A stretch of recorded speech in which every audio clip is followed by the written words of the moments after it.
Cette émission s'adresse à un public averti. Doc Mayou et José Arsenault.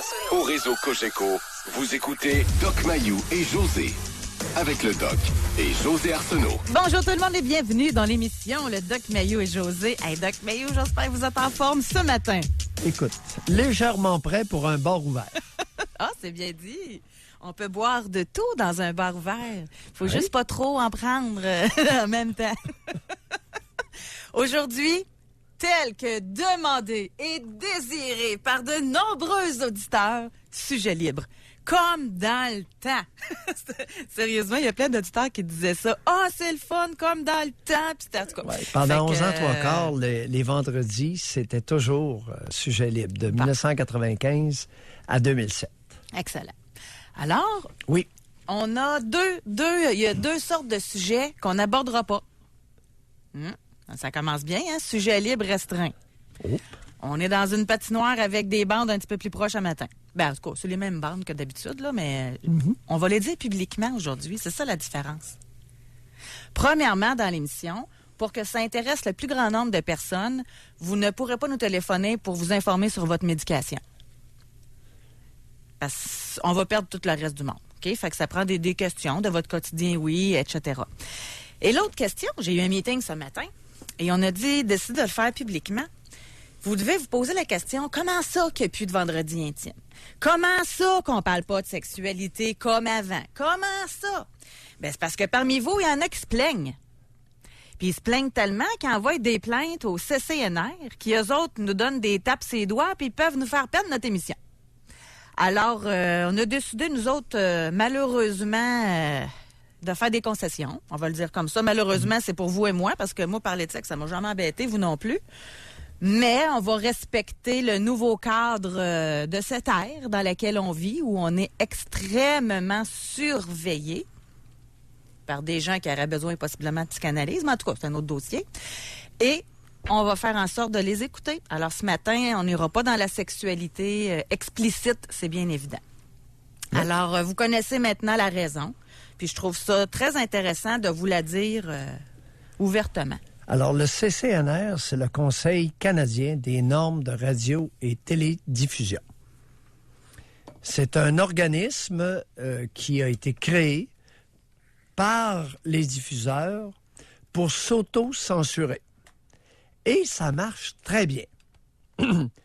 C'est un organisme qui siège à Ottawa depuis 3 décennies, composé majoritairement et quasi exclusivement de femmes. J'ai eu affaire à eux autres là, depuis 1995, alors je sais ce dont je parle. Et ils ont une règle qu'ils font appliquer à la lettre.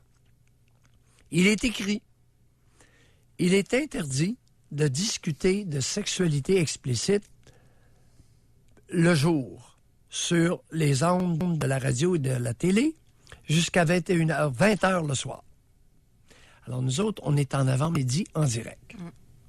Exact. Maintenant, s'il vous plaît, réalisez qu'il n'y a aucune explication à la phrase. Je vous répète, il est interdit de discuter sur les ondes de sexualité explicite jusqu'à 20h le soir. Il n'y a aucune explication, aucune définition de ce qu'est la sexualité explicite. Alors, ça veut dire tout et rien. C'est là. Mais nous, on doit malheureusement, j'aime pas dire le mot, là, mais pas obéir, mais on doit s'adapter à cette réalité-là. Oui. On va dire ça comme ça. Se conformer. Et pour votre information, moi, j'ai vu des plaintes, là. Oui. Puis, il y a peut-être beaucoup de femmes au CCNR, mais il y a des hommes qui se plaignent. C'est pas juste des femmes qui se plaignent. Voilà. Alors, c'est des madames à Ottawa, généralement des avocates. Et j'avais l'habitude, je ne recommencerai pas ça, là, mais j'étais pas tendre envers Mme Bachand. Ah, je l'aimais pas parce que Mme Bachand, elle me plantait tout le temps. J'avais toujours tort. Et c'est drôle, hein? C'est un organisme qui va critiquer mes propos, tes propos, mais jamais ils vont nous contacter pour nous demander qu'est-ce que vous avez voulu dire. Jamais. Ils prennent 2-3 phrases dans un texte, puis v'là. Un blâme. Alors, Oui. C'est- Alors, c'est- ceci c'est étant ça. dit. Vous êtes au courant. Ben, ça fait du bien. Oui, ben, Ouais. écoute. Ah oui, Pas de c'est cachette. ça. Non, Bord mais ouvert. regarde, les gens se sauvent tellement à nous que le moindre chose qu'on peut faire, c'est d'être honnête aussi envers eux. Là. Oui. C'est ça, c'est réciproque. Avant toute chose, OK? Là, vous pouvez réserver votre circuit téléphonique dès maintenant. Je vous rappelle qu'on est une émission de radio. Alors aujourd'hui, surtout que c'est un sujet libre, là, on va privilégier les appels beaucoup plus que les courriels, on s'entend? Parce que ça va être beaucoup plus facile pour vous de répondre en posant des questions aux gens. Fait que vous pouvez réserver votre sujet dès maintenant. C'est évident, Doc Mayou, que moi, je vais poser la première question. Et ce n'est pas à titre personnel, mais je suis certaine que ça va intéresser beaucoup d'auditeurs.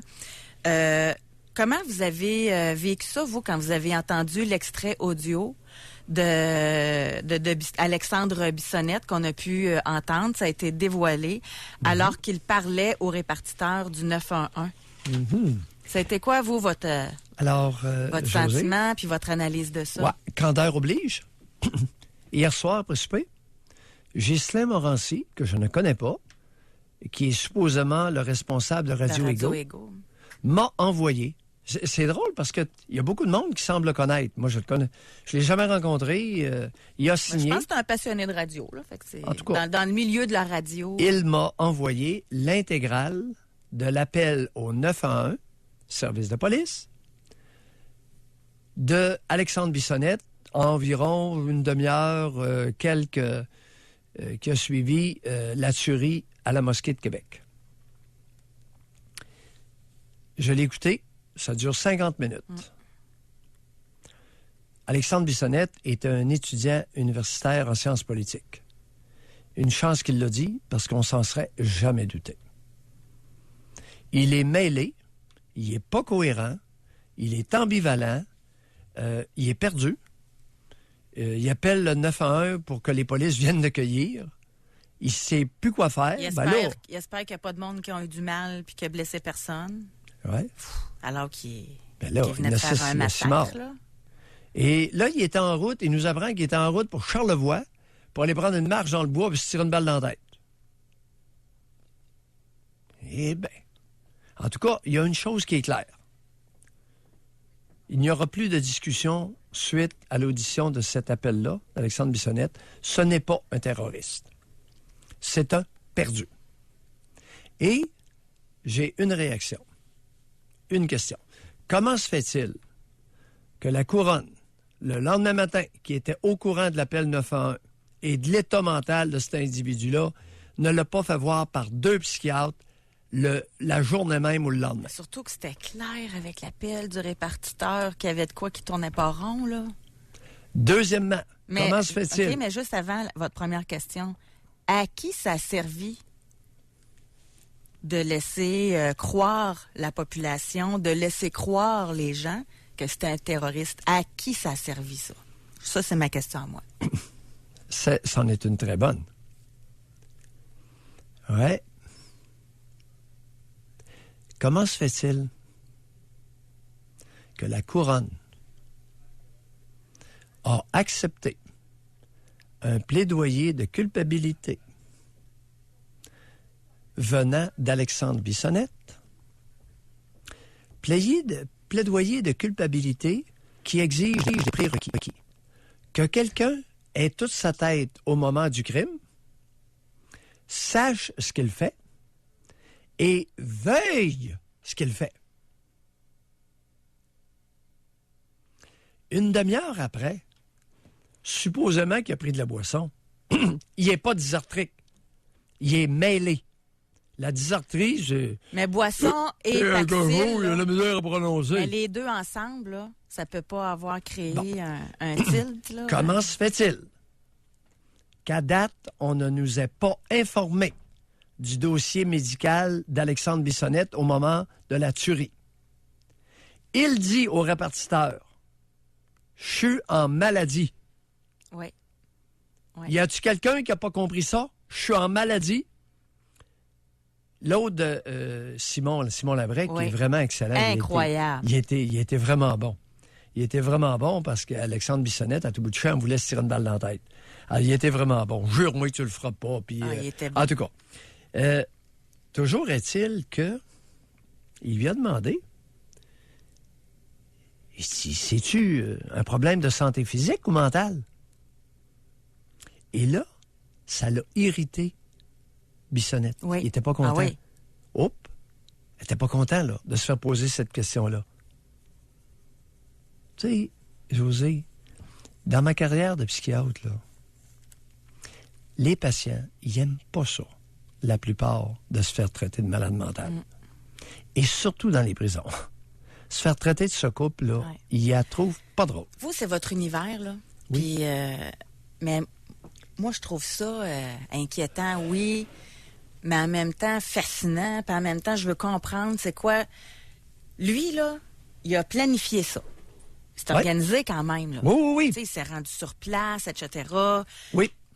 Il y a même, selon ceux qui ont vu les images, eu de l'acharnement sur certains qui a tiré, là. Oui. Qui, vraiment, là. Oui, oui.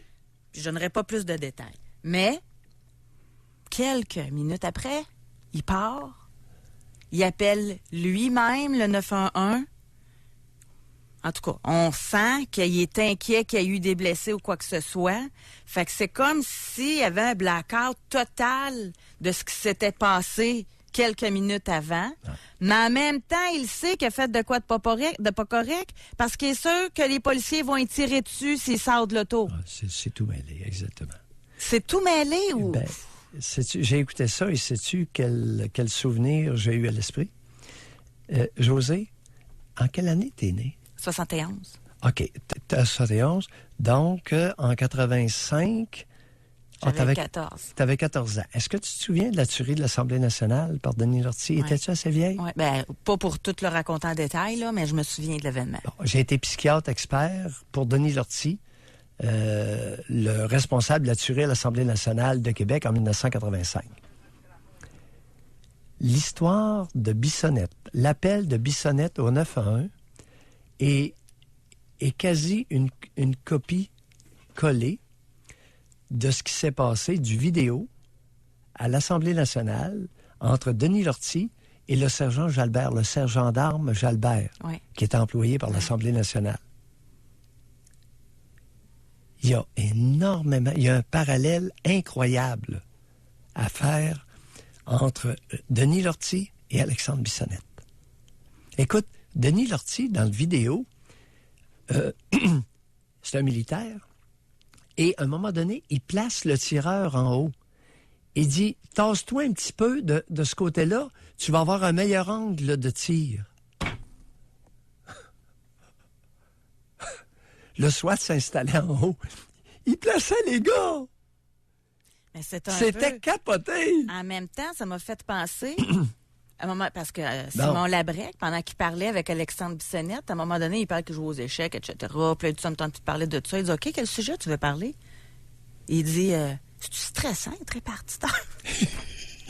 il s'informe de lui. OK. Au niveau de la planification, revenons là-dessus. Bon. Denis Lortie, quelle planification va-t-il faire? Il est allé voler des armes dans la voûte antinucléaire à Carpe. 2 mitraillettes, paquet de balles, 2 pistolets, paquet de balles, veste par balle, masque à gaz. Je pense qu'il y avait une couple de détonateurs. En tout cas, il s'était... puis il a passé devant les polices militaires, puis il y en a un qui s'est même offert à porter les 2 sacs parce que c'était très lourd. C'était 2 gros sacs militaires. Alors, au niveau de la planification, la veille, Denis Lortie, qu'est-ce qu'il a fait? Il est allé faire une tournée de reconnaissance au Parlement pour le lendemain.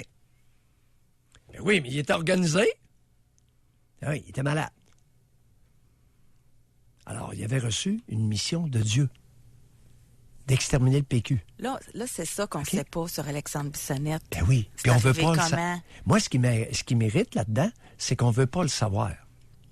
On dit, écoute, il a prémédité, puis il a planifié. Ben oui. Mais Comme Lortie. même pour les gens de la mosquée, là, pour les musulmans, là, c'est plus la même histoire, là. C'est plus la même histoire. Il y a des victimes quand même. Mais c'est plus du tout la même histoire. La même motivation. On a supputé, allègrement, qu'il s'agissait d'un petit maudit raciste qui a alimenté son racisme dans son sous-sol en regardant des vidéos. En tout cas, moi, il me reste plein de questions. qu'on ne connaîtra sûrement plus les réponses. Puis ça me fait de plus en plus croire aux théories du complot. Fait que bon, je pense qu'on se fait manipuler de quelqu'un, d'un groupe, d'une organisation, d'un gouvernement. En tout cas, on se fait manipuler, je pense. Bon. José, qu'est-ce que la loi? La loi, là, aux avocats de la couronne, je dirais ceci. La loi, là, vous ne l'appliquez pas quand ça vous tente. La loi s'applique lorsqu'elle doit s'appliquer. Il y a un article 16 dans le Code criminel du Canada. On fait encore partie du Canada. Pardon. Dans lequel il est dit clairement que si vous n'avez pas toute votre tête, ça se pourrait que vous ne soyez pas responsable du crime que vous avez commis. Donc, je ne dis pas coupable. Il est coupable. Est-ce qu'il est responsable de ce qu'il a fait, dans le sens, est-ce que c'est vraiment ce qu'il voulait faire? Tuer 6 personnes. Avait-il l'état d'esprit, était-il en pleine possession de ses moyens pour vouloir le crime qu'il a fait? Les amis, à titre de psychiatre, je dois vous dire, une demi-heure après, il était dangereusement pas là. Un étudiant universitaire en sciences politiques, écoutez ça, ça vaut la peine. Vous allez tirer vos propres conclusions. Nul besoin d'avoir un psychiatre pour commenter sur l'état mental une demi-heure après lorsqu'il parle avec le policier. On va à la pause, Doc Mayou. Et merci beaucoup. Moi, je voulais vous entendre là-dessus. Vraiment, j'avais hâte de vous parler ce matin pour vous entendre. Je suis certaine que les auditeurs aussi. Au retour, donc, c'est à votre tour. Oui, Doc Mayou encore, parce qu'on va vous solliciter, mais également les auditeurs. Si vous avez, tu sais, toutes les questions là, que vous m'écrivez, là, ce serait le fun que Doc Mayou parle de ça. Ce serait le fun. Là, c'est le temps, là. C'est le temps de réserver votre circuit téléphonique pour poser vos questions. Surtout les chialeux, là. Quand Doc Mayou, il dit là, que des parents trop sévères, aimez vos enfants. Oui, mais c'est quoi? C'est quoi d'abord éduquer? Appelez-là, là. Ça va être le temps là, de poser des questions concrètes au Doc Mayou. Pour rejoindre l'équipe du FM 93, composez le 670-9330. Jusqu'à 11h, au réseau Cogeco. Doc Mayou. Doc Mayou et José. Et José Arsenault. Avec le Doc et José Arsenault. Sujet libre aujourd'hui. C'est parti. On commence ça avec Suzanne de Granby. Bonjour, Suzanne. Bonjour. Oui, bonjour, Suzanne. Oui, bonjour. Bon, je suis une grand-mère d'une petite fille de 30 mois. Puis, j'ai observé plusieurs comportements de la part des parents que le Doc Mayou dit nuisibles pour le développement des enfants. Puis, j'appelle parce que j'aimerais savoir comment, moi, en tant que grand-mère, je peux aider ma petite fille. Mais quel comportement, Suzanne? Partir en voyage pendant 9 jours... des becs sur la bouche de la part du père, des punitions trop sévères pour un bébé. Quand la petite est dans son petit monde, comme dans la lune, on l'empêche d'être dans son petit monde, puis on la culpabilise d'être dans la lune, puis des comportements comme ça, là. Punition trop sévère. Exemple. Oui. Êtes-vous capable d'en mentionner quelques-uns? Oui. La petite a fait tomber quelque chose, elle a brisé quelque chose dans la maison. Le père a pris la petite par le bras. Il l'a amenée à genoux en criant après elle. Puis, en tout cas, la petite a eu tellement peur qu'elle s'est mise à faire pipi par terre. Bon, j'aime ça, entendre ça. Et elle a pissé par terre. Vous étiez là? Oui. Ah oui, c'est fréquent. Merci, Suzanne. Merci d'avoir appelé. Ça a été quoi votre Il réaction à vous? y a tout un pourcentage de pères actuellement qui font pisser les petites filles par terre. Mais, Ouais. puis, J'entends, oui. Le père, c'est-tu votre fils ou bien c'est la mère? Non, c'est pas mon fils. C'est la mère qui est votre fille. C'est le conjoint, oui. C'est le conjoint. Ah oui, c'est un père nouvelle vague. Ouais. OK. Puis moi, j'ai deux choses. Premièrement, vous, comment vous avez réagi quand vous avez vu ça? J'ai figé. Puis votre J'ai fille, figé. elle, comment elle a réagi? Elle a figé aussi. Tout le monde a figé. Ben, faut dire que c'est particulier un petit peu parce que... Alors, vous êtes une famille de figeuses. Oui, pas mal. Mais vous C'est êtes ça. des femmes qui figent, il y en a une coupelle au Québec, n'est-ce pas, Suzanne? Oui, bien, si on allait plus loin que ça, tu sais, c'est comme cet événement-là en particulier est venu me chercher vraiment profondément parce que je l'ai vécu moi-même étant petite fille. Ouais. Puis je sais c'est quoi ressentir de la peur au point d'avoir de faire pipi par terre. Là, je l'ai vécu moi quand j'étais petite fille. Combien de fois à peu près vous avez pissé à terre quand vous étiez menacé, jeune? Ça m'est arrivé souvent. Et Je peux pas vous dire le nombre de fois, mais Non, ça OK. m'est arrivé assez souvent pour que je m'en rappelle. Qui vous faisait uriner dans vos pantalons, dans vos petites culottes? Mon grand-père. Oui. Ben, faut dire que j'ai pas été. Mes parents se sont séparés. J'étais bébé. Alors, j'ai habité avec mes grands-parents puis dans des familles d'accueil. Et jusqu'à quel âge que vous avez uriné par terre vous avez uriné dans vos petites culottes puis ça coulait par terre? Ben, je devais avoir 3 ou 4 ans la dernière fois que je me rappelle. OK. Ouais.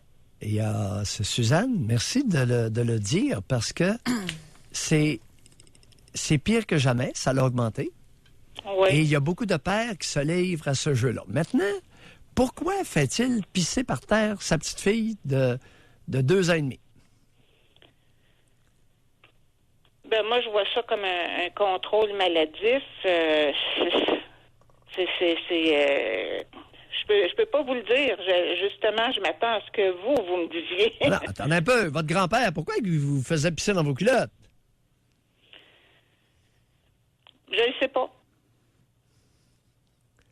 Je ne sais pas. Est-ce qu'il est Supposément possible qu'il était- qu'elle... Oui, allez-y. Supposément qu'il était supposé de m'aimer, ce grand-père-là. Ah oui? Je vois pas pourquoi. Je vois pas pourquoi à ce moment-là, pourquoi qu'il avait envie de me faire peur à ce point-là. Qui vous a dit qu'il était supposé vous aimer? Ben, c'est peut-être ce que moi j'aurais voulu, peut-être. Hein? Est-ce qu'il avait la prétention... Est-ce qu'il vous donnait des cadeaux, des petits cadeaux, des friandises, des cossins? Non.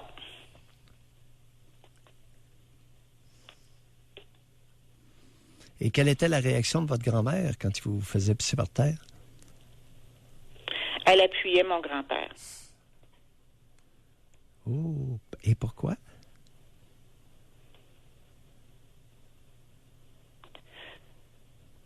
Ça la dérangeait pas de nettoyer de la pisse par terre? Faut croire que non. Faut croire qu'elle avait peut-être plus de plaisir à voir l'humiliation ou je sais pas trop quoi. Là. Oh, plaisir! Parce que, vous savez, c'est un comportement, je pourrais vous dire, ma grand-mère m'a raconté beaucoup de choses sur sa propre enfance à elle, puis elle l'a pas eu plus facile que moi, là. Donc, vous êtes en train de nous dire que ça vogue allègrement d'une génération à l'autre? Ben moi, j'aurais bien aimé que ça s'arrête. J'aimerais ça. Mais que ça comment on peut s'arrête. faire, Doc Mayou, pour répondre Oui, à la mais- question de Suzanne? Comme grand-mère, elle peut-tu se mêler de ça ou Oui, pas? mais Suzanne, vous avez élevé une figeuse. À quel honneur que votre fille fige? Ben, comment j'aurais pu lui donner d'autres choses que ce que j'ai appris, moi? Bon, tu peux me déculotter. Vous êtes d'une candeur désarmante.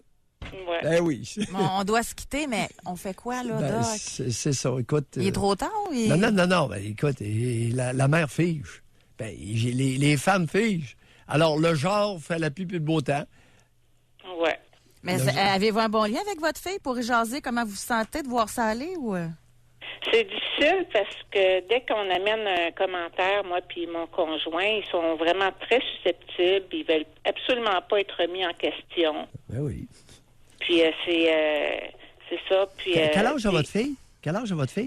ma fille a 34 ans. Seulement 34? Oui. Le pronostic, d'après vous? Le pronostic au sujet de... Une possibilité. Quelles sont ses chances qu'elle puisse développer un minimum d'assurance et s'affirmer face à son genre? Ma fille, moi, je dis qu'il faudrait qu'elle aille faire une bonne thérapie puis qu'elle se remette en question. Ouais. Merci beaucoup, Suzanne. Merci, de nous avoir merci de le dénoncer avec une candeur qui vous honore. Oui, peut-être, mais je suis toujours quand même... Moi, qu'est-ce que je peux faire? Excellente question. C'est ça, qu'est-ce que je peux faire, moi, pour aider ma petite fille là-dedans? Ouais. Parce que je peux pas empêcher ma fille puis mon gendre d'être ce qu'ils sont. Mais les dommages que ça fait sur ma petite fille, moi, qu'est-ce que je peux faire en tant que grand-mère pour... Suzanne, c'est le prix à payer pour avoir été lâche. Ouais. C'est le prix à payer pour ne pas avoir éduqué votre fille. C'est le prix à payer pour avoir répété avec elle des attitudes que vous aviez reçues. C'est d'une grande tristesse, Suzanne. Mais on peut-tu dire qu'elle peut donner beaucoup d'affection puis de bienveillance à sa petite fille? C'est déjà fait. Bon. Suzanne, merci beaucoup. Merci de votre OK, appel. merci, au revoir. On va aller à la pause. Au retour, on s'en va à New York. On va parler avec Héloïse. Pour rejoindre l'équipe du FM 93, composez le 670-9330. Doc Mayou et José Arsenault. Avec le Doc et José Arsenault. Au réseau Cogeco. J'espère que tous ceux qui nous réclament des sujets libres depuis longtemps vont réserver leur circuit téléphonique. C'est le temps là de poser vos questions au Doc Mayou. C'est notre journée sujet libre. Là, on va aller à New York. On va parler avec Héloïse. Bonjour. Oui, bonjour. Héloïse. Oui. OK. Moi, je vous appelle, en fait, assez simple, mais en même temps complexe. Moi, j'ai une famille qui est extrêmement affectueuse. Moi, j'ai toujours été renommée comme une personne qui était très sauvage. Je déteste le contact humain, mais pas avec mon copain. Mais mes proches ne le comprennent pas et ne l'acceptent pas. Je ne sais plus comment leur faire, comment leur expliquer. Ça fait 39 ans. À chaque fois que je vois mes proches, c'est toujours, mais viens ici, ils veulent me coller, ils veulent me toucher. Je déteste le contact humain. Je ne sais plus comment leur expliquer. Bon. En fait. Alors, qui veut le plus vous coller dans votre famille? Ma mère et ma soeur. Ah, votre mère. Oui. Oh, votre sœur. Et qu'est-ce qu'elles veulent faire? Racontez-nous ça. Là. Arriver à côté de moi, être capable de toucher mes cheveux, de mettre leur main sur ma main quand ils me parlent, passer en arrière de moi, mettre leur main sur... C'est jamais un contact qui est extrême, comme me prendre dans leurs bras, mais juste le fait d'avoir un contact avec moi, les autres ne le comprennent pas pourquoi moi, ça m'énerve. Oui, ça vous énerve. Racontez-nous votre énervement. Décrivez-nous votre l'état intérieur dans lequel ça vous met. Vous dites ça m'énerve, expliquez-nous ça. C'est dur à expliquer, mais c'est pas comment je faisais ça. On dirait que c'est plus qu'ils veulent me toucher, plus que moi j'ai envie de m'éloigner. On dirait qu'ils me laissent pas la chance d'arriver à côté et de dire OK, gars, c'est beau, viens-t'en ici. On dirait que c'est quand même comme si quelqu'un tout le temps veut trop. Plus la personne veut, plus que j'ai tendance à m'éloigner. Mais je ne sais pas comment je me sens. C'est pas un dédain, c'est pas... je sais pas comment l'expliquer. Ben, tout est là. Tout est là parce que c'est ça. C'est la clé de la chambre noire. OK. Dans quel état ça vous met?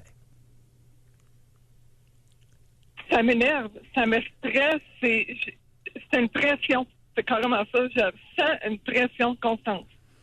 Oui. Depuis quand? Oh my God, depuis que je suis toute petite. C'est-à-dire? Puis mon copain, ça va bien, mais je garde mes distances. Et on dirait qu'il dit c'est un panneau lumineux quand on peut toucher et quand on peut pas. Héloïse, vous avez habilement bifurqué depuis que je suis tout petite. Depuis que toute petite. Oui. Allez-y, parlez-nous de ça. Depuis de ce que je me souviens, j'étais enfant, c'était pareil. Je ne peux pas savoir ça vient d'où, mais j'étais enfant, Ma famille voulait me prendre dans les bras, puis je ne voulais pas. Oh! De ce que je me souviens, oui. Qu'est-ce qui s'est passé dans votre vie quand vous étiez tout petite? Je sais pas. J'en ai parlé avec mes parents, j'en ai parlé avec mon père, et mes parents m'ont confirmé qu'il ne m'est jamais rien arrivé quand j'étais toute petite. Adolescente, c'est une personne qui a beaucoup de caractère. Je travaille dans un domaine de gars. Je crois pas qu'il m'est arrivé de quoi dans ma vie. D'après moi, je m'en souviendrai. C'est peut-être là qu'est le problème. Héloïse. Ah, ça fait peur. Il est rien arrivé quand vous étiez petite? Non. Non, c'est quand... En tout cas, faut que mon cerveau fasse un blocage. Mais non. Héloïse? Je sais pas. À part que depuis que je suis petite, que j'ai une pression constante.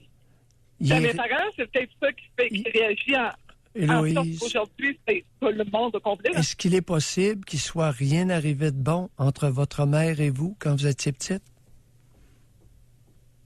Oh, la question. Oh, OK, ouais.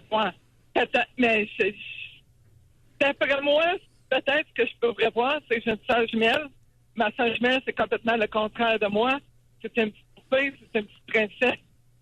Une petite princesse, c'est que d'après moi, c'est peut-être la jalousie de ma sœur. D'après moi, non, là, mais... Jalousie de votre sœur qui aurait été engendrée par qui? Je comprends pas votre question. En quel honneur que vous êtes devenue jalouse de votre sœur. Mais je sais pas. J'essaie de trouver des raisons qui feraient en Est-ce sorte qu'il que est possible que maman avait une préférence très marquée pour la petite poupée jumelle? Ça a toujours été, ça. Héloïse? Mais ça a toujours été. On a 39 ans, puis ça a toujours été ma soeur qui a passé en premier. Parce que moi, j'ai toujours été la petite sauvage de la famille, la petite personne mise de côté. Alors, Tout le temps. oui. On va les mettre dans l'autre ordre. Vous avez été mis de côté et vous êtes devenu sauvage. Et non pas vous étiez sauvage et vous avez été mis de côté. On va juste inverser. Hein? Fait OK, que oui. Il n'est rien arrivé de bon, malheureusement, entre la génitrice et vous. OK. OK. Je pense que vous en avez en masse pour réfléchir, hein, Héloïse? Ça valait la peine d'appeler. Vous aviez besoin qu'il arrive quelque chose de bon entre votre mère et vous, puis c'est pas arrivé. Possible.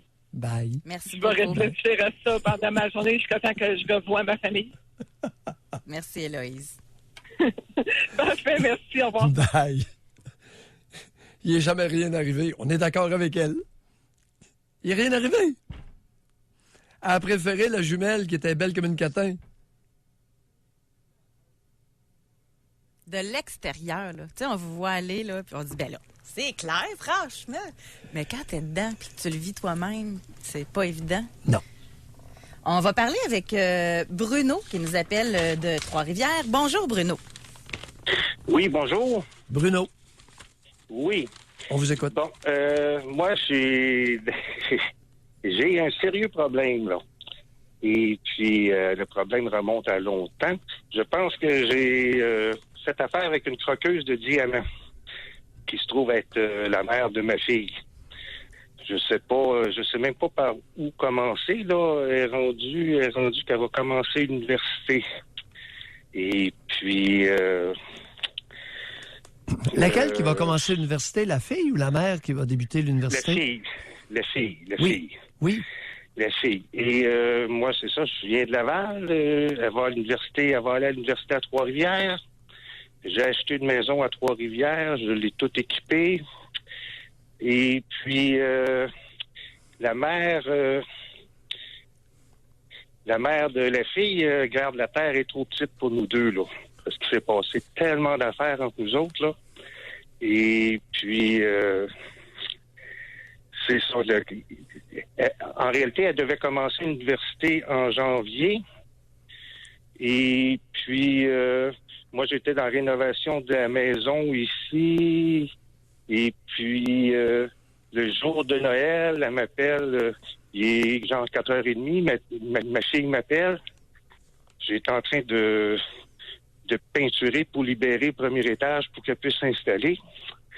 Elle m'appelle, elle dit j'amène ma mère visiter la maison, voir ça. Ben là, elle sait très bien que il faut que je parte. Puis à Noël, cette année, là, il y avait neigé pas mal. Il y avait... je pouvais pas sortir de l'auto là en 15 minutes. Elle me dit, on arrive dans 15 minutes. Ben, je dis, donne-moi 45 minutes, je suis dans la peinture, là. Je dis, je vais serrer mes affaires, faut que j'aille pelleter, tout ça. Alors, c'est ça. J'ai fait ça. Je l'ai appelé pour lui dire, bon, je quitte, mais, tu sais, ta mère peut venir, là. Mais je veux pas qu'elle fouille dans mon ordinateur, je veux pas qu'elle fouille dans les armoires. Et puis l'autre affaire, c'était quoi? Puis j'ai dit, garde, vérifie qu'elle s'enfarge pas dans des matériaux, des fils d'extension. Garde, juste pour me faire du trouble, elle peut se fouler un poignet. Puis en tout cas, aussitôt qu'elle a une chance de me revenir dessus, elle me revient tout le temps dessus. Pauvre petit Bruno, faites pitié. Mais, quel âge avez-vous? Moi, j'ai 58. Oh, on arrive à la soixantaine. Et quel âge elle a, cette femme-là, la mère de votre fille? Oh, elle doit avoir 54 à peu près.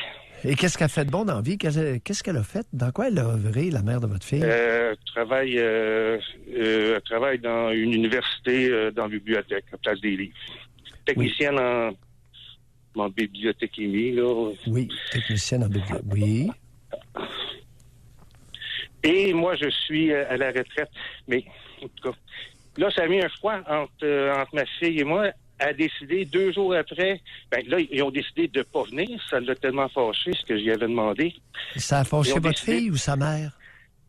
Ah, ben là, regarde.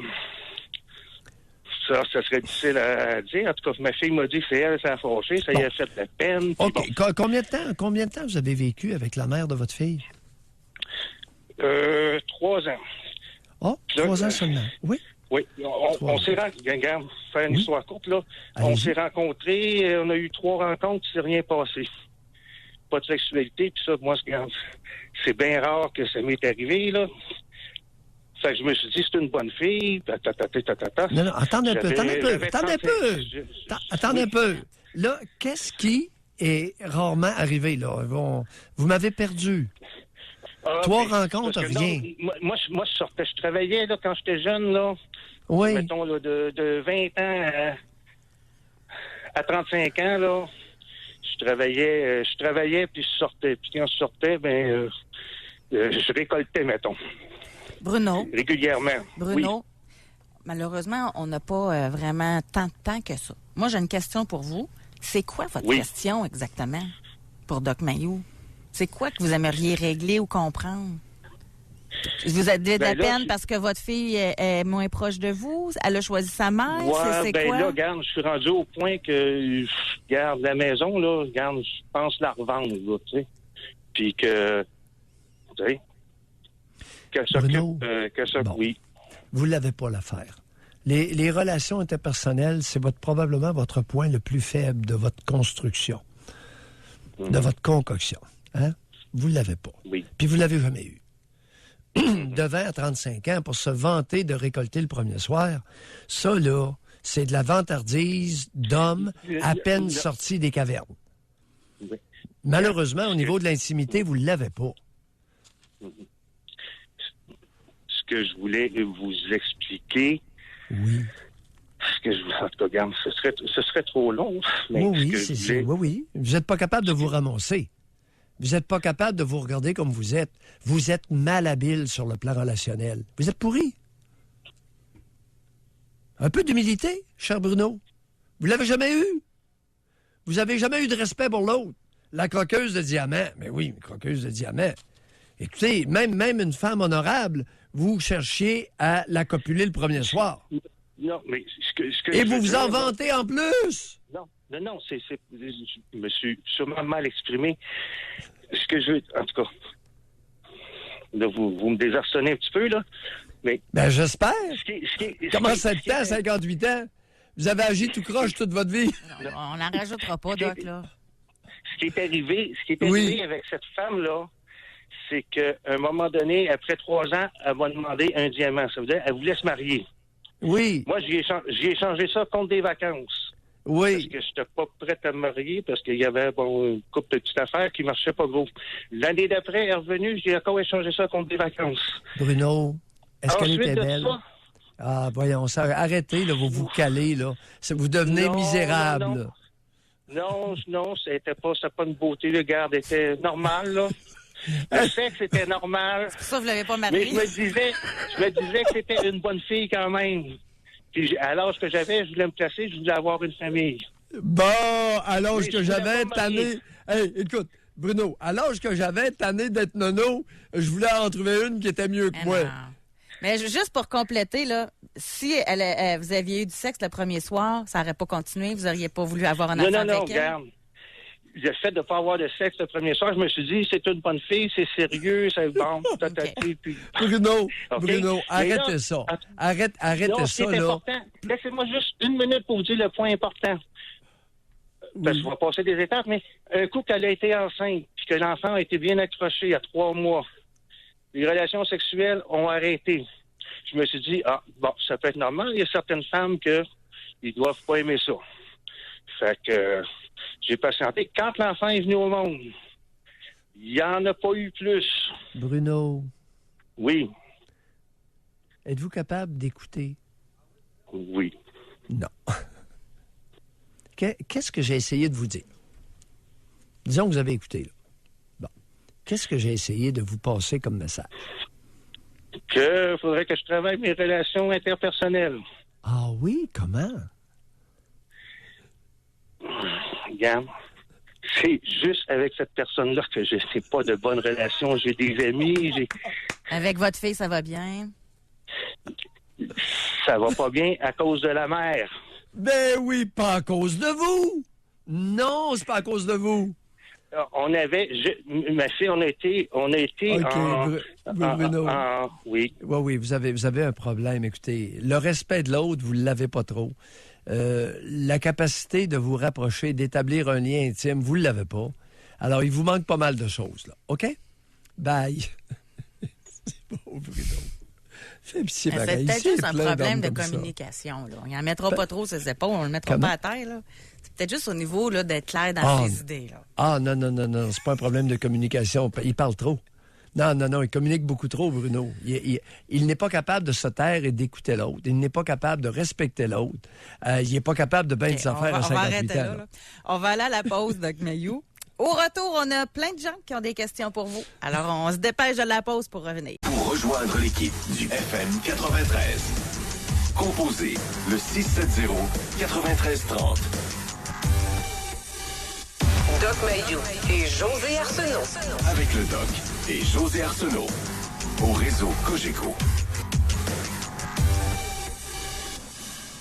Aujourd'hui, dans l'émission, c'est un sujet libre. Alors, c'est vraiment intéressant. On a plein de surprises, d'appel en appel. Et là, on va aller à Sherbrooke. On va parler avec Philippe. Bonjour, Philippe. Oui, bonjour à vous deux, ça va bien? Oui, on vous Philippe, écoute. vous répondez pas à ça. Allez-y.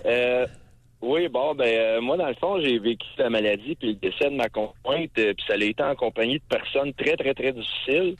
Fait que là, en plus de dealer avec la mort, le deuil, j'essaie un peu de gérer les vacheries puis les coups bas, là, tu sais.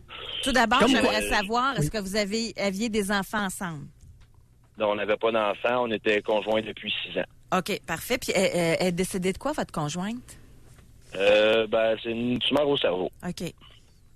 Ça En fait... fait, c'est pas ça qui a causé la mort, mais c'est ça qui l'a entraîné ultimement. Donc, ça a été une sédation palliative. Vous avez quel âge, Allô? Philippe? Oui, OK. vous avez quel âge? Moi, j'ai 29 ans. Bon, OK, allez-y, continuez. Alors, parlez-nous Oui. des coups bas. Les coups bas, en fait, ça a souvent été des crises un peu comme quand j'essayais de m'impliquer. À un moment donné, la belle-mère était pas contente. Elle disait, j'y ai dit, moi, il y a 10 ans, la première fois qu'elle était malade, parce que c'était une récidive, on va préciser, j'y ai dit que j'allais faire ça, puis là, je me sens tassé, puis blablabla. Fait que c'était comme des crises un peu. Puis après ça, si, mettons, je sautais une journée ou deux de pas aller la voir, parce qu'il faut quand même travailler et faire ces choses, c'était elle qui s'en occupait plus que moi, parce que j'avais pas les moyens. Elle disait, là, tu t'impliques pas, puis tout ça, mais... son discours disait une chose, puis son comportement en disait toujours une autre. Je me sentais pas vraiment le bienvenu là, autour de la table là, de soins, là, si on veut. Là. Ben oui, et où est le Fait que- problème? Ben, le problème là-dedans, c'est qu'on me l'a reproché. Il y a beaucoup de gens dans la belle famille qui voulaient plus me parler. Là, vous devez savoir comme moi qu'un décès, ça serait pas comme ça du jour au lendemain quand la personne meurt. Beaucoup de choses à faire après. Des gens qui m'en veulent sont en beau maudit après moi. Puis? Là, je me demandais si je me suis fait un peu runner comme ça. Tu sais, c'est-tu parce que j'ai fait ce que j'avais à faire, j'ai réussi à être low profile, ou c'est parce que j'étais une guenille, ou je ne sais pas pourquoi ça s'est passé comme ça. Philippe, arrêtez, là. Vous allez trop loin, trop vite, avec trop de monde. Bon, la belle-mère, c'est un comportement qui est fréquent, je dirais même presque normal. Alors, des belles-mères comme ça au Québec, c'est 80% des belles-mères agissent comme ça. OK. Bon. Puis que vous ne soyez pas trop le bienvenu dans la belle famille, c'est usuel, c'est souvent, c'est fréquent. Mais en quel honneur que ça vous affecte tant, alors que c'est usuel. C'est habituel, ces comportements-là que vous dénoncez. Digérer les coups bas. Philippe, vous faites pas trop masculin, là. Ah, OK. Mais en même temps, Ben, ça doit être talent là, de la part de Philippe, sérieusement. Il s'est comme fait mettre de côté.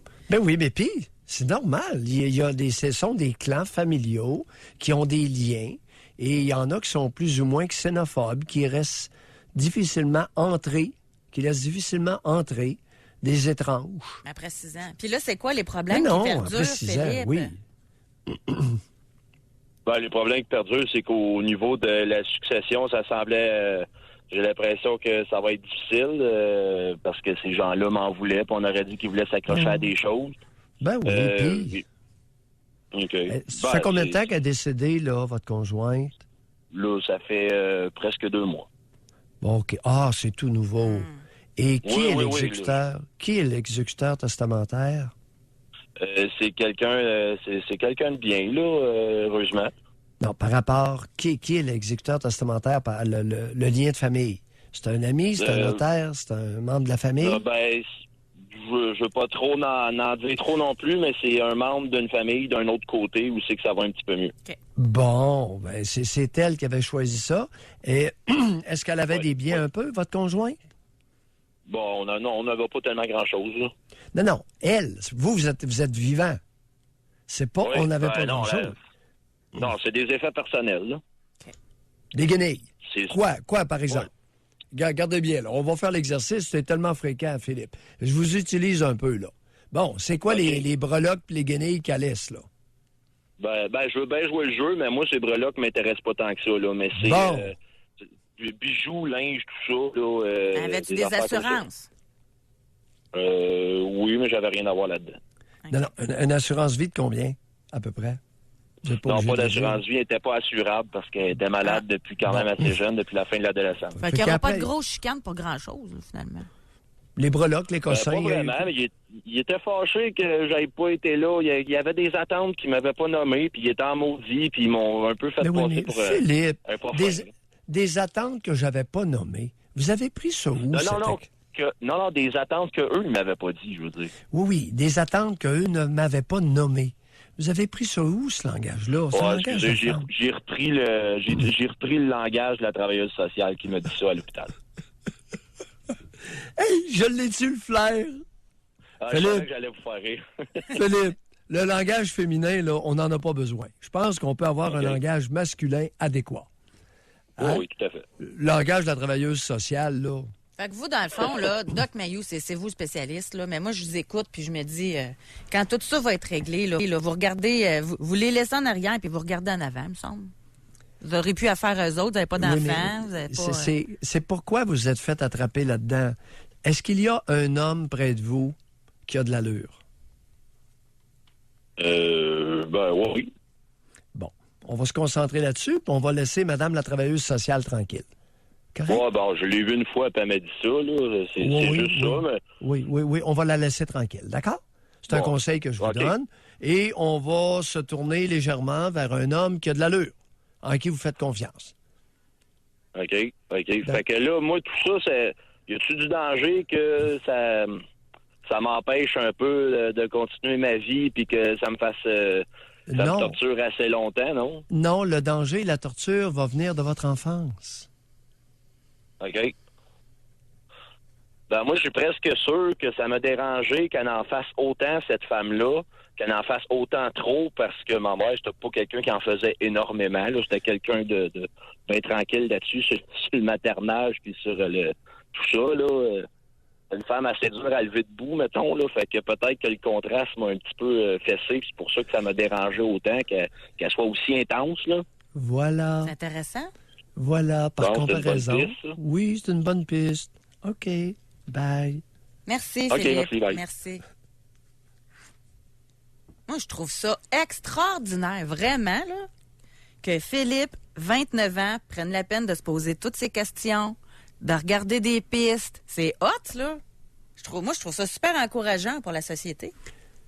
Une mère ne peut pas faire de son fils un homme adulte et viril.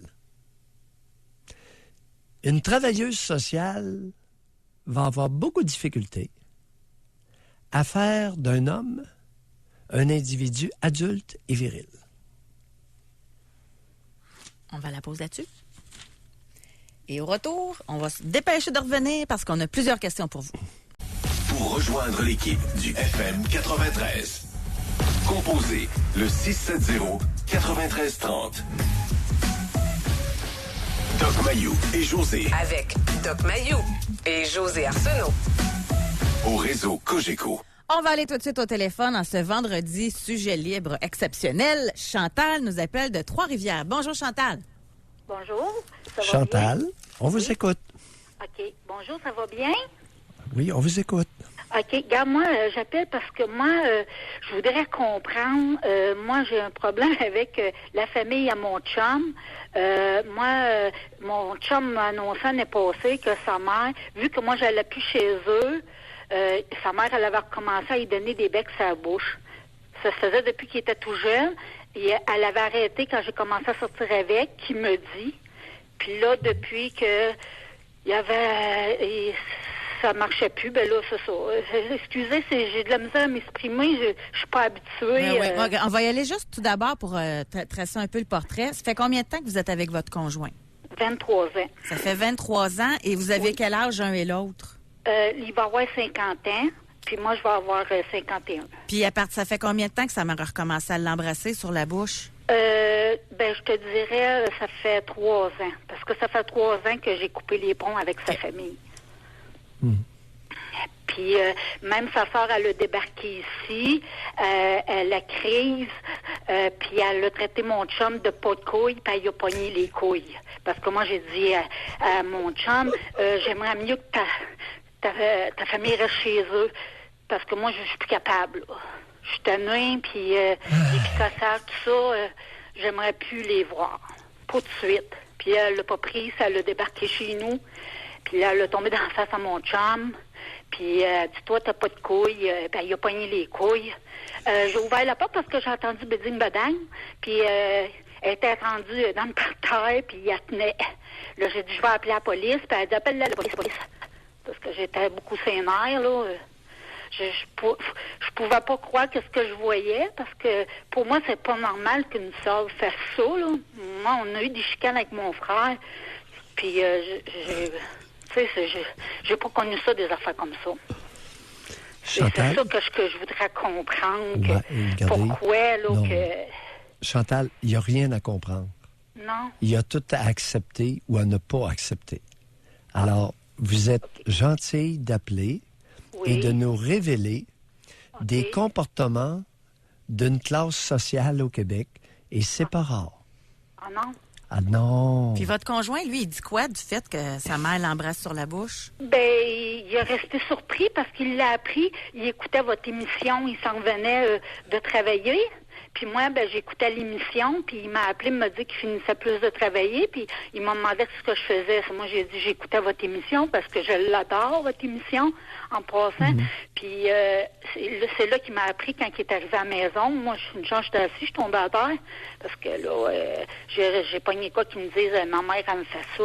Fait qu'il a réalisé que c'était pas correct en écoutant l'émission. Oui, c'est ça. C'est en plein ça. Bon. Ouais. Alors, on aura fait ça. Et l'autre, ça touche toutes les classes sociales. OK? OK. Alors, il y a du monde instruit, il y a du monde sur l'aide sociale, les parents qui embrassent le parent de l'enfant de l'autre sexe sur la bouche, c'est fréquent dans toutes les classes sociales. Et c'est toujours mauvais. D'accord? Maintenant, que sa sœur débarque, le traite de pas de couilles et lui poigne les couilles, ça, c'est plus dans une classe sociale. Il y a du monde qui sont pas trop éduqués, pas trop civilisés. Pas éduqués, mais dans le sens de civilisés. Ce sont des comportements primitifs et ça fait partie de notre mosaïque québécoise. Hein? C'est pas... C'est comme ça qu'ils sont. On va se quitter là-dessus, Chantal, mais je vais lire un courriel un petit peu. Vous allez comprendre, il y a un petit lien avec votre histoire, puis on parle d'une autre génération. Oui, merci d'avoir appelé. Merci, puis merci pour votre émission. Merci, Chantal. On va continuer. Oui, je vais continuer à vous écouter, puis j'aime ça. Moi, je me réveille à tous les jours. Oui. Merci beaucoup, Chantal. Oui. Au revoir. Alors, José, il y a de l'éducation à faire au Québec. Et une partie de notre mission, comme émission, c'est ça. C'est de transmettre des messages clairs qui modifient des comportements malsains. Mais il y a beaucoup de travail à faire encore. Je vais vous lire le courriel. Oui. Je vais vous dire comment elle a signé son courriel après. Question concernant l'inceste psychologique et le blocage sexuel rendu adulte. Mon conjoint, 29 ans, en a vécu de sa mère tout au long de sa vie. Sa mère se promenait nue dans la maison jusqu'à son départ vers 18 ans, mettait tout en place pour qu'il l'apprenne en train d'avoir un rapport sexuel avec son conjoint, parler trop en détail de sa vie sexuelle, dire régulièrement comment son conjoint aime le sexe et est un bon amant. Encore aujourd'hui, parler devant lui de son épilation, de c'est quoi plus bien, l'embrasser sur les joues, limite des lèvres, plaquer sa poitrine contre son torse quand elle lui fait un câlin, et j'en passe. Elle croit que ses comportements sont légitimes, car elle est la mère de mon conjoint, et là, la priorité sur moi. Ce sont ses mots exacts. Mon conjoint a des difficultés à avoir des érections, les garder et éjaculer avec moi comme avec ses ex, et ça devant du porno. Il est en thérapie depuis 1 an pour comprendre pourquoi sans succès. Et en vous écoutant, je crois de plus en plus que le comportement de envers son fils unique ait pu jouer un rôle dans son blocage, mais cet angle-là n'a jamais été abordé par sa thérapeute, une psychologue femme. Comment lui suggérer d'explorer cette piste sans qu'il se braque ou rationalise sur la normalité de ce qu'il a vécu? Ben non, c'est impossible. Elle n'est pas si pire que ça, ma mère. Signé une femme qui a hâte d'être copulée.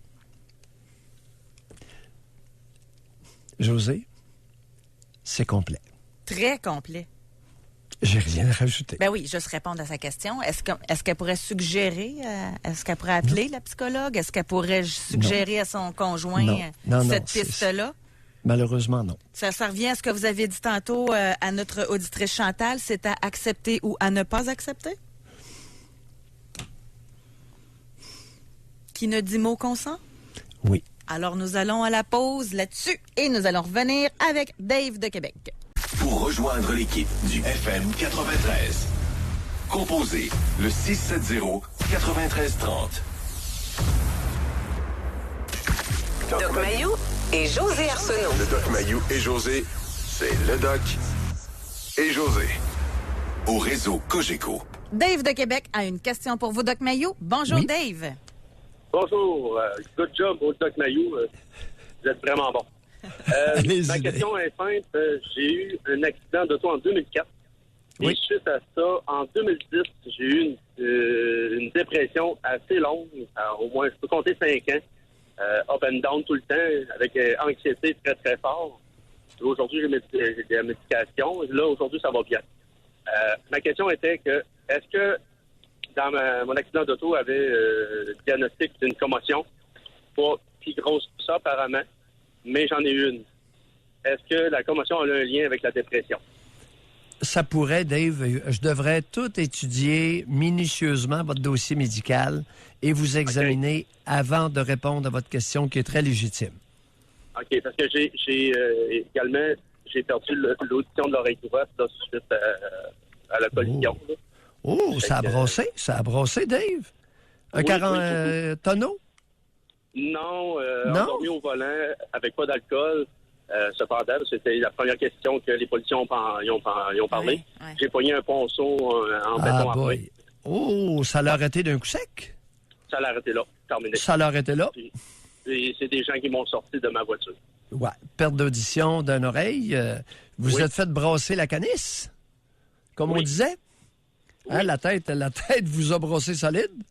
Suite à ça, de mémoire, 2004 et aller jusqu'en 2010, j'étais toujours plus craintif et plus anxieux ou porté à, pleurer pour rien là, quand une crise de panique. Plus émotif, Dave. Mais en 2010, ça l'a déclenché beaucoup. Dave, plus émotif. Oui. Alors oui, l'émotivité peut être une plus grande émotivité, peut être une conséquence d'une commotion cérébrale. J'ai dit bien peu. OK? Oui. D'autres questions? Non, c'est juste ça. Vous savez, c'est du domaine. Ouais, c'est du domaine de l'expertise. C'est le domaine santé. Quel âge avez-vous, Dave? Aujourd'hui, j'ai 36 ans. 36? Et comment va la vie? L'accident, je l'ai eu à 22. Ouais. Et comment va la vie ces temps-ci, là? Elle va très bien d'un sens, malgré tout le stress. Comparativement au passé, j'essaie de trouver des solutions et non chercher juste des problèmes à mes situations. C'est ça. S'adapter. Exactement. Suite aux commotions. Oui, c'est ça.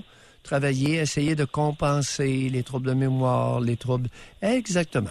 Prendre soin de vous. Okay. Merci, Dave. Bye. Merci beaucoup. Merci beaucoup. Oui. C'est Au gentil. revoir. Je vais vous lire un courriel, Doc. Oui. On a une auditrice de 18 ans. Oui. Elle dit, j'ai une question peut-être légère, mais mes amis sont de mauvais conseils. J'ai 18 ans, j'ai eu une relation intime avec un homme il y a 11 mois. Il a quitté pour une autre ville pour un cours et il est de retour depuis 6 mois. C'était la passion intime entre nous. Donc, je lui ai laissé plusieurs messages, mais aucune réponse de sa part. Pourtant, s'il me voit, par exemple, au centre d'achat, il ne me lâche pas du regard. Comme j'ai peu d'expérience, je préfère votre avis que d'écouter ma mère ou mes amis. Lui a 22 ans et moi 18. Je ne veux pas le repousser, mais je voudrais comprendre. Aucune idée. Chère auditrice, avec aussi peu de détails, je ne peux malheureusement vous amener aucun élément utile, quel qu'il soit. Et ça devrait être l'attitude de votre mère et de vos petites amies. Vos amis devraient se limiter beaucoup dans leurs conseils. Alors, ce que je constate, José, au Québec, c'est que les femmes prodiguent des conseils comme de véritables pis. Mais c'est ce que j'ai lu le courriel pour ça. Parce qu'elle dit, j'aime mieux votre avis que celle de ma mère puis de mes amis. C'est-à-dire que sa mère et ses amis ne doivent pas la lâcher. Fais pas ci, fais pas ça, ça doit être ça.